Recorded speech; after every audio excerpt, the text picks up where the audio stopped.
ಆತ್ಮೀಯರೇ ನಮಸ್ತೆ. ಪ್ರತಿಯೊಬ್ಬ ವ್ಯಕ್ತಿಯು ಮಗುವಾಗಿದ್ದಾಗ ಮನೆಯೇ ಮೊದಲ ಪಾಠಶಾಲೆ, ಜನನಿ ತಾನೇ ಮೊದಲ ಗುರು ಆಗಿರುತ್ತಾರೆ.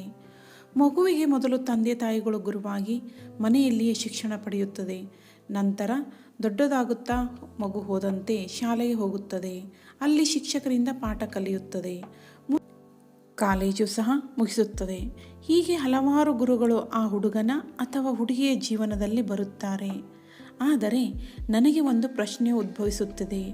ನನಗೆ ಮಾತ್ರನಾ ಅಥವಾ ತಮಗೂ ಸಹ ಈ ಒಂದು ಪ್ರಶ್ನೆ ಬಂದಿರಬಹುದಾ? ಕೇವಲ ಶಿಕ್ಷಕರಿಂದ ಮಾತ್ರ ನಾವು ಕಲಿಯುತ್ತೀವಾ ಅಥವಾ ಬೇರೆಯವರಿಂದಲೂ ನಾವು ಕಲಿಯುವುದು ಬಹಳಷ್ಟು ಇದೆನಾ ಅಂತ ಯೋಚಿಸಿದಾಗ, ಆತ್ಮೀಯರೇ, ನೀವು ಸ್ವಲ್ಪ ಸುತ್ತಮುತ್ತಲೂ ಕಣ್ಣು ಹಾಯಿಸಿ ನೋಡಿದಾಗ ಅನೇಕ ಶಿಕ್ಷಕರು ಸಿಗುತ್ತಾರೆ. ಆ ಶಿಕ್ಷಕರಿಂದ ನಾವು ಕಲಿಯುವ ಪಾಠ ನಮ್ಮನ್ನು ಉನ್ನತ ಶಿಖರಕ್ಕೆ ಏರಿಸುತ್ತದೆ, ಬದುಕಿನ ಹಾದಿಯನ್ನು ತಿಳಿಸುತ್ತದೆ.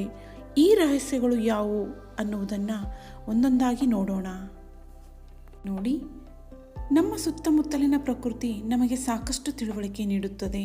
ನಾವು ಹೇಗೆ ಇರಬೇಕು ಅನ್ನುವುದನ್ನು ತಿಳಿಸುತ್ತದೆ. ನೋಡಿ, ಇವುಗಳನ್ನೆಲ್ಲ ಯಶಸ್ಸಿನ ರಹಸ್ಯಗಳು ಕೂಡ ಹೌದು. ಮೊದಲಿಗಾಗಿ ನೋಡೋಣ. ಆಕಾಶ ಹೇಳುತ್ತದೆ, ನಿನ್ನ ಗುರಿ ಯಾವಾಗಲೂ ಉನ್ನತವಾಗಿರಲಿ, ಆಕಾಶದೆತ್ತರ ಇರಲಿ ಎಂದು. ಚಿಕ್ಕ ಪುಟ್ಟ ಗುರಿಗಳನ್ನು ನೀನು ಇಟ್ಟುಕೊಳ್ಳದೆ ಉನ್ನತವಾದ ಗುರಿಯನ್ನು ಇಟ್ಟುಕೊಳ್ಳಬೇಕು ಎನ್ನುವುದನ್ನು ಆಕಾಶವು ತಿಳಿಸುತ್ತದೆ. ಸೂರ್ಯ, ಸಕಲ ಜೀವರಾಶಿಗೂ ಸೂರ್ಯ ಬೇಕು. ಸೂರ್ಯನಿರದೆ ಜೀವನವಿಲ್ಲ. ಸೂರ್ಯ ಹೇಳುತ್ತಾನೆ, ನಿನ್ನ ಸಾಧನೆಯಲ್ಲಿ ಉನ್ನತ ಶಿಖರಕ್ಕೇರಿದಾಗ ಅಹಂ ಪಡಬೇಡ, ಗರ್ವ ಪಡಬೇಡ. ಹೇಗೆ ಸೂರ್ಯ ಮೇಲೇರಿದಂತೆ ಚಿಕ್ಕವನಿಗಿರುತ್ತಾನೋ ಹಾಗೆ ನಿನ್ನಲ್ಲಿ ಅಹಂ ಬರದೆ ವಿನಯ, ಪ್ರೀತಿ, ಕರುಣೆ ಅನ್ನುವುದು ಇರಲಿ ಎಂದು. ಇನ್ನು ಗಿಡ ಮರಗಳನ್ನು ನೋಡಿದಾಗ, ಗಿಡ ಮರಗಳಿಂದ ನಾವು ಕಲಿಯಬೇಕಾದದ್ದು ಸಹ ಬಹಳಷ್ಟಿದೆ. ಆಮ್ಲಜನಕದ ಅತಿ ಅವಶ್ಯಕತೆ ಪ್ರತಿಯೊಂದು ಪ್ರಾಣಿಗೂ ಇದೆ. ಗಿಡ ಮರಗಳು ತಿಳಿಸುತ್ತವೆ, ಪರೋಪಕಾರಿಯಾಗಿರು. ಗಿಡ ಮರಗಳು ತಮಗಾಗಿ ಏನೂ ಮಾಡಿಕೊಳ್ಳುವುದಿಲ್ಲ. ಗಾಳಿ, ನೆರಳು, ಹಣ್ಣುಗಳನ್ನು, ಆಹಾರವನ್ನು ನೀಡುತ್ತವೆ. ಇವು ಮನುಷ್ಯ ಪ್ರಾಣಿಗಳಿಗೆ ಅತಿ ಅವಶ್ಯಕ. ಆದ್ದರಿಂದ ಗಿಡಮರಗಳು ಸಹ ಹೇಳುತ್ತವೆ, ನೀವು ಸಹ ಪರೋಪಕಾರಿಯಾಗಿರು ಎಂದು ತಿಳಿಸುತ್ತವೆ. ಭೂಮಿ ಇರದೆ ನಾವು ಇರಲು ಸಾಧ್ಯವೇ? ಒಮ್ಮೆ ಊಹಿಸಿ ನೋಡಿ. ಭೂಮಿ ತಾಯಿಯಿಂದ ಕಲಿಯಬೇಕಾದದ್ದು ಸಾಕಷ್ಟಿದೆ. ಕೆಟ್ಟವರು, ಒಳ್ಳೆಯವರು, ಪ್ರಾಣಿ, ಪಕ್ಷಿಗಳು ಇವುಗಳ ವರ್ತನೆಗಳನ್ನೆಲ್ಲ ಸಹಿಸಿಕೊಳ್ಳುತ್ತಾಳೆ ಆ ತಾಯಿ. ನಾವು ಮಾಡುವ ಕೆಲಸಗಳಿಂದ ಅವಳಿಗೆ ಹಿಂಸೆ ಅನಿಸಿದರೂ ಸಹ ಅವಳು ತಾಳುತ್ತಾಳೆ. ಆದ್ದರಿಂದ ಆ ಒಂದು ಭೂಮಿ ತಾಯಿಯಿಂದ ನಾವು ಕಲಿಯಬೇಕಾದದ್ದೇನೆಂದರೆ, ಎಷ್ಟೇ ಸಮಸ್ಯೆ ಬಂದರೂ ಸಹ ಸಹನೆ ಮತ್ತು ತಾಳ್ಮೆ ಅನ್ನುವುದು ಇರಬೇಕು ಎಂದು ತಿಳಿಸುತ್ತಾಳೆ. ದೀಪವಾಗಲಿ ಸೂರ್ಯನಾಗಲಿ ತನ್ನನ್ನು ತಾನು ಸುಟ್ಟುಕೊಂಡು ಇತರರಿಗೆ ಬೆಳಕನ್ನು ನೀಡುತ್ತದೆ. ಹಾಗೆಯೇ ನಾವು ಸಹ ಇನ್ನೊಬ್ಬರ ಬಾಳಿಗೆ ಬೆಳಕಾಗಬೇಕು ಎಂಬುದನ್ನು ದೀಪವು ತಿಳಿಸುತ್ತದೆ. ಮುಂದಿನ ಸರದಿ ಹದ್ದು ಸಹ ನಮಗೆ ಒಳ್ಳೆಯ ಸಂದೇಶವನ್ನು ನೀಡುತ್ತದೆ. ಹದ್ದು ಮಳೆ, ಗುಡುಗು, ಮಿಂಚು ಬಂದಾಗ ಅದು ಕೆಳಗೆ ಹಾರಾಡದೆ ಮೋಡಗಳ ಮೇಲೆ ಹಾರಾಡುತ್ತದೆ. ಇದರಿಂದ ನಾವು ತಿಳಿದುಕೊಳ್ಳಬೇಕಾದದ್ದೇನೆಂದರೆ, ಸಮಸ್ಯೆಗಳು ಬಂದಾಗ ಅದರ ಜೊತೆ ಒದ್ದಾಡದೆ ಅದು ಹೇಗೆ ಪರಿಹಾರ ಕಂಡುಕೊಂಡಿತೋ ಹಾಗೆ ನಾವು ಸಹ ಪರಿಹಾರ ಕಂಡುಕೊಳ್ಳಬೇಕು. ಮುಂದಿನ ಸರದಿ ಕಾಗೆಗಳಂದರೆ ಯಾರಿಗೂ ಇಷ್ಟ ಇಲ್ಲ. ಆದರೂ ಸಹ ಕಾಗೆಗಳು ನಮಗೆ ಒಂದು ಒಳ್ಳೆಯ ನೀತಿಯನ್ನು ಕಲಿಸಿಕೊಡುತ್ತವೆ.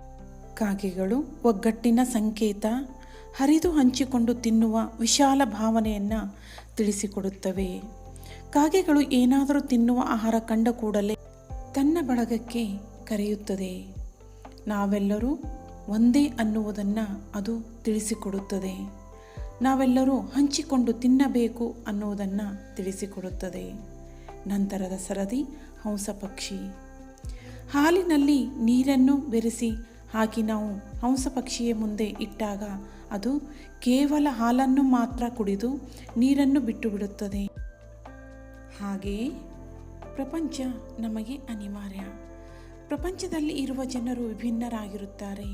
ವಿಭಿನ್ನ ಜನರಿಂದ ಒಳ್ಳೆಯ ಅಂಶಗಳನ್ನು ಮಾತ್ರ ತೆಗೆದುಕೊಂಡು ಅವುಗಳನ್ನು ಮಾತ್ರ ನಮ್ಮ ಜೀವನದಲ್ಲಿ ಅಳವಡಿಸಿಕೊಳ್ಳಬೇಕು.